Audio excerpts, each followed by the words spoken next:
ইরাকে এক নাস্তিকের জন্ম হয়েছিল, মাজুসি নাস্তিক মুলহিদ।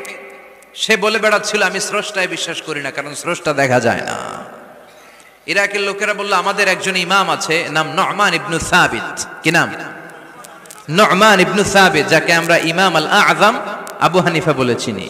সবাই বলল তুমি যে স্রষ্টারে খুঁজে পাও না, আমাদের ইমাম তোমারে স্রষ্টা দেখায় দিবে।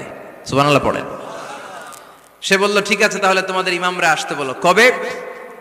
সামনের জুমাবারে ঠিক ভর দুপুরে, দুপুর 2টার দিকে জুমার নামাজের পরে আমিও আসবো, তোমার ইমামও আসবে, ডিবেট হবে।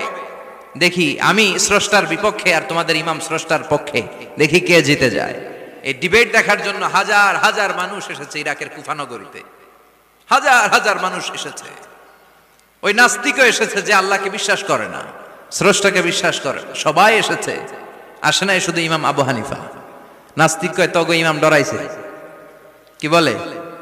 তোদের ইমাম ভয় পেয়েছে। উনি এসেছেন 1.5-2 ঘন্টা দেরি করে। 1.5 ঘন্টা দেরি করে যখন উনি আসলেন, নাস্তিক বলে আপনার সাথে কোনো কথা নাই, আপনার তো সময়ের জ্ঞানই নাই, আপনার সাথে কিসের আলাপ?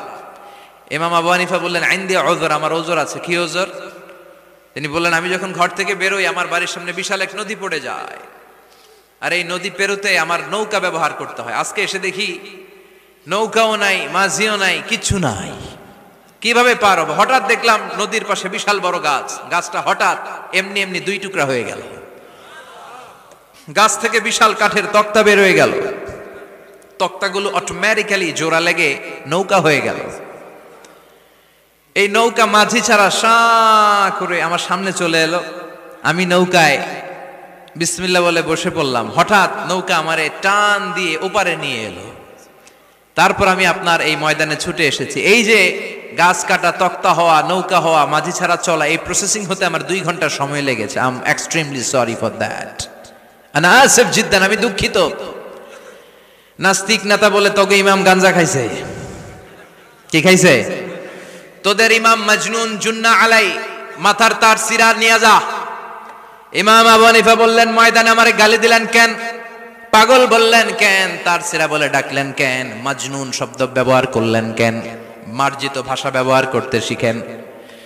নাস্তিক বলে কেমন কথা আপনি বলেন? শিক্ষিত মানুষ, দার্শনিক মানুষ, জ্ঞানী মানুষ, ইমাম মানুষ, কোন মানুষ ছাড়া, করাত ছাড়া বিশাল বড় বড় গাছ কাটা যায় নাকি? মিস্ত্রি ছাড়া তক্তা বানানো যায় নাকি? মিস্ত্রি ছাড়া তক্তা জোড়া লাগে এমনি এমনি নৌকা হয় নাকি? মাঝি ছাড়া পানিতে নৌকা চলে নাকি? ইমাম আবু হানিফা বললেন now you are on the right track. এই তো লাইনে আসছেন আপনি।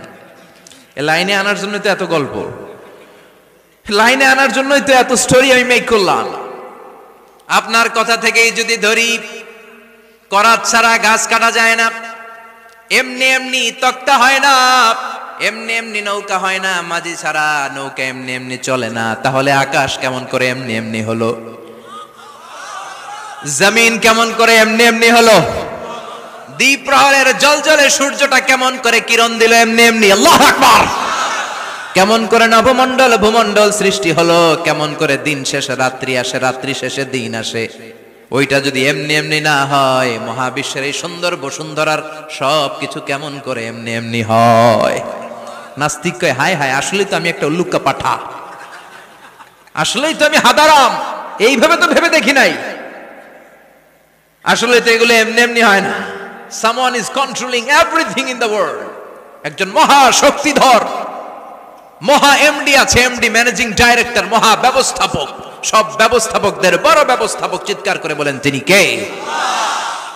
বিশাল এক ব্যবস্থাপক আছে, তিনি সব কন্ট্রোল করছেন।